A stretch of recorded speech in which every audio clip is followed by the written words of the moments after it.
What if I told you that your next glass of water could be a small ritual key to opening the inner eye we've been calling the third eye? Stay with me for 7 ancient practices you can start today. Simple, safe, and designed to tune your subtle senses.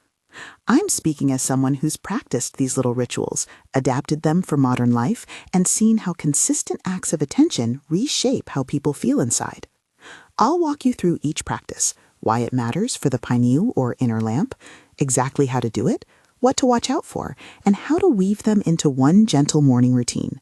I'll save the most powerful method for last, as promised. If you want more practical spiritual techniques like this, hit like, subscribe, and tell me in the comments which practice you'll try first. Start with the foundation. Filter your water.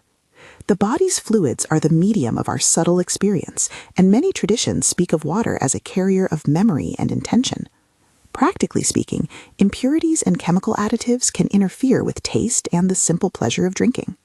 For the third eye conversation, practitioners often recommend removing chlorine and reducing fluoride where feasible, not as a miraculous fix, but as a cleaner baseline for ritual work. Consumer-friendly filtration options include activated carbon pitchers or undersink carbon filters for chlorine and taste, reverse osmosis systems for more thorough removal of dissolved substances, and distillation for very pure water. If you're on a budget or traveling, there's a simple fallback. Pour water into a clean glass or open pitcher and let it rest uncovered for about 2 hours. This lets volatile chlorine dissipate and brings a softer mouthfeel.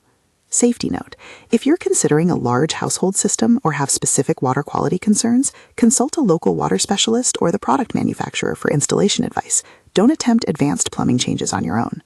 For fluoride, many in our community cite its possible effects on the pineal as a contested topic. If you're concerned, look for filters that explicitly state fluoride reduction and read product labels carefully. The point here is practical. Start with water that tastes and feels cleaner to you. That's your base. Once the water is cleaner, small shifts in chemistry can make it more pleasant and symbolically lighter. Alkalinizing is commonly used in wellness circles to adjust pH and create a morning ritual that feels nurturing.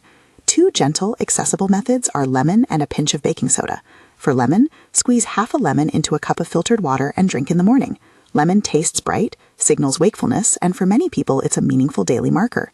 If you prefer an alkalinizing approach, sodium bicarbonate can be used very conservatively. No more than 1/4 teaspoon per liter is a cautious upper guidance for occasional use. Do not overuse baking soda.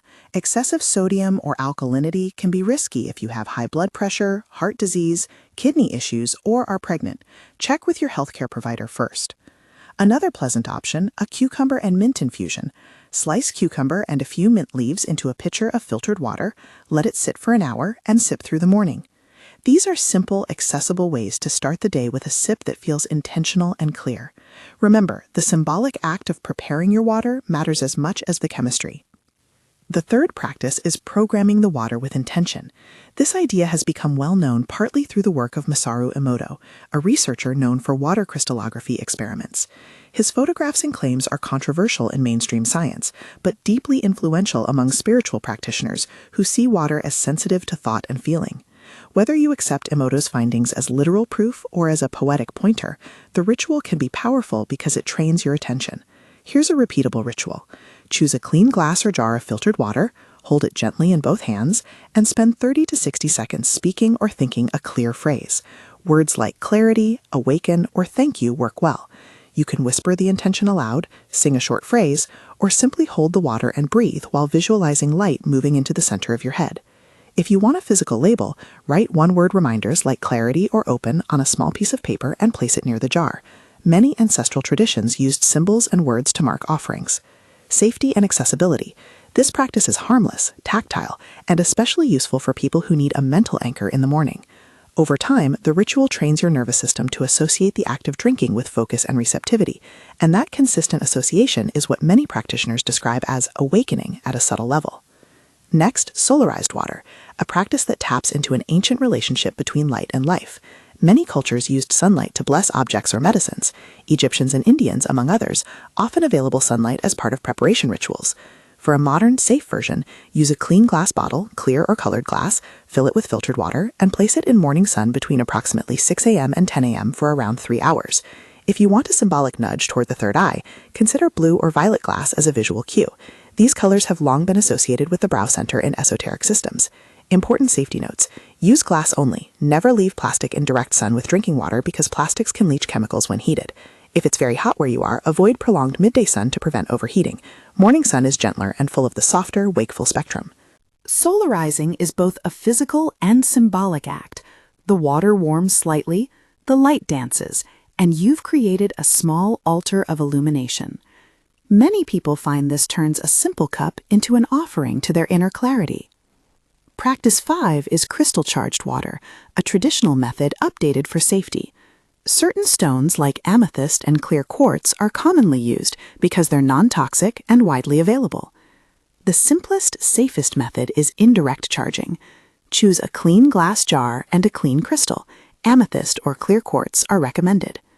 Clean your crystal first. Rinse under running water, and, if needed, place it in sunlight for a short period, or rinse with salt water only if you're sure the stone won't be damaged by salt. Avoid salt rinses on porous or soft stones. Place the crystal outside the jar, against the glass, or rest it on the jar lid.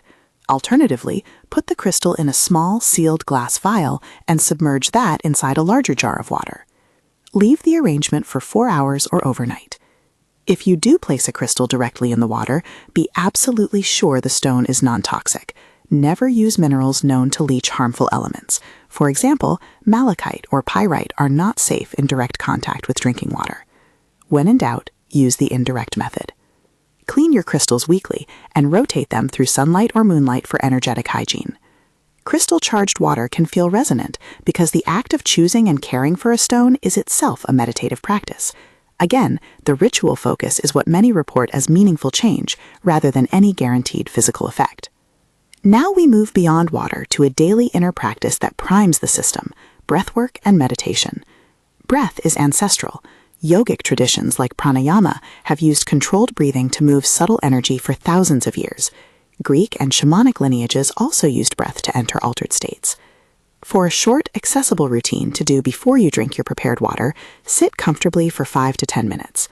Begin with 3 slow, full abdominal breaths, letting the belly expand on the inhale and soften on the exhale to relax the nervous system. For a slightly more directive practice, try alternate nostril breathing, Nadi Shodhana. Use your thumb and ring finger to gently close the right nostril, inhale through the left, switch and exhale through the right. Inhale through the right, switch and exhale through the left. Repeat for 5 minutes at a gentle, even pace. This practice balances the nervous system and creates a calm, receptive field before you drink.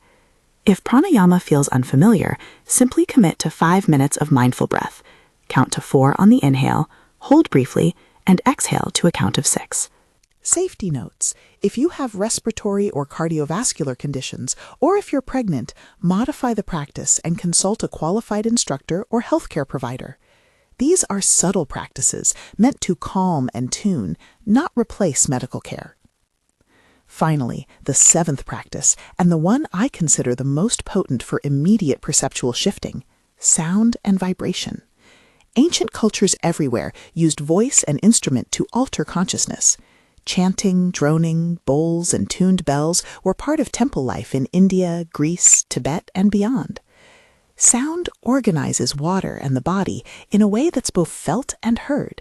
Because our tissues are mostly water, a focused tone can be a powerful way to bring notice and alignment to the third eye area. A simple, safe practice you can do at home. Before you drink your charged water, set a singing bowl, tuning fork, or a recorded pure tone nearby and allow it to play for 5 to 10 minutes. If you don't have instruments, hum for 1 to 3 minutes while holding your glass. Focus the hum toward the brow area. Another option is to play a gentle binaural or monaural tone at low volume. Choose frequencies designed for meditation rather than intense stimulation. Keep the water near the source of the sound so it vibrates gently. You can also incorporate a short chant, such as a single open vowel tone, om or ah, repeated slowly for clarity. This is found across many traditions as a way to align body and mind. Safety. Avoid loud or high amplitude sound. This practice is about subtle entrainment, not shock. If you have inner ear sensitivity or tinnitus, proceed gently and consult an audiologist if unsure. As you learn these techniques, the real secret is how you stack them into a consistent, easy morning ritual. Here's a condensed routine you can try for a single cup that combines the methods in a cohesive order that is practical for daily life. The night before, place a clean glass bottle with filtered water on your bedside table and set a cleaned amethyst or clear quartz next to it, indirect method, so it charges slightly overnight. In the morning, sit for 5 minutes of breath work, simple abdominal breaths or alternate nostril breathing. After breath work, place the bottle in the morning sun for about 3 hours if you have time. If not, hold the bottle, place your hands around the glass, and take 30-60 seconds to program it with intention. Speak one word or a short phrase that aligns with the day's aim. If you like a light alkalizing touch, add half a lemon to your cup or a pinch of cucumber. Before drinking, play a soft hum or sing for 1 to 3 minutes as the water is near you. Drink slowly, savoring each sip. Start with one element, filtering and intention, and add another practice every few days. Many people report that when they combine breath, intention, and sound, their sense of presence becomes clearer, and the rituals themselves become a steadying map back to center. Be realistic with expectations. These are not instant guarantees of psychic ability or health cares. They are accessible, ancestral-adjacent practices that create a consistent environment for subtle shifts. Consistency is the multiplier. 5 minutes a day over weeks is often more transformative than an intense weekend of effort. Keep a small journal or voice note to record any changes in your dreams, clarity, or mood. Over time, you'll notice patterns. If you have chronic conditions or take medications, check with your healthcare provider before making substantial changes to your diet, fluid intake, or if you plan to use significant amounts of bicarbonate. When choosing crystals, prioritize non-toxic stones and buy from reputable sellers. Cleanse and handle them respectfully. You might wonder how much of this is ancestral wisdom and how much is modern reinterpretation. The answer is both. Ancient cultures paid attention to light cycles, sound, breath, and the ways offerings were prepared. These were embodied technologies of attention. Modern experiments like Masaru Emoto's gave a visual shorthand for what many meditators and healers have long felt. Attention changes things. Emoto's work is debated in scientific circles, and I present it as influential within spiritual communities, rather than conclusive proof. Treat these references as invitations to explore, not as mandates. If you'd like a step-by-step guide that helps you weave all 7 practices into a 21-day habit with daily prompts, recipes, a crystal guide, a protection checklist, and a short audio for the sound practice, I put together a gentle 21-day Despertar guide designed exactly for this. It's practical, beginner-friendly, and includes safety notes and alternatives so you can adapt regardless of lifestyle. If that would help you commit, check the link in the pinned comment to grab the guide. No pressure, just another tool if you want structure. Before we close, a few practical tips and troubleshooting points I've collected from years of teaching these methods. If sunlight is scarce where you live, moonlight charging overnight is a softer alternative. Use a safe covered glass container if insects are an issue. If you travel, carry a small glass bottle and your favorite crystal or a tiny vial for indirect charging. If a method makes you feel weird physically, dizziness, nausea, or discomfort, pause and simplify. Stick to filtered water and breath, and consult a professional if symptoms persist. When in doubt about a stone's safety, use the indirect method or skip it entirely. Most importantly, cultivate curiosity over expectation. Notice sensations rather than chasing an outcome. Which of these 7 practices surprised you the most? Will you try sound or the simple solar bottle first? Write in the comments. I love hearing what people experiment with. If you try one practice for a week, come back and tell us what changed. Those small reports help the whole community refine what works practically and safely. May these simple rituals give you moments of quiet recalibration, a small lamp in the dark of daily haste. May your attention, like light through water, clarify into a little more vision, steadiness, and ease. If you want the organized, step-by-step 21-day Despertar guide with bonuses, checklist, crystal guide, protection pointers, and short soundtrack, you'll find the link in the pinned comment.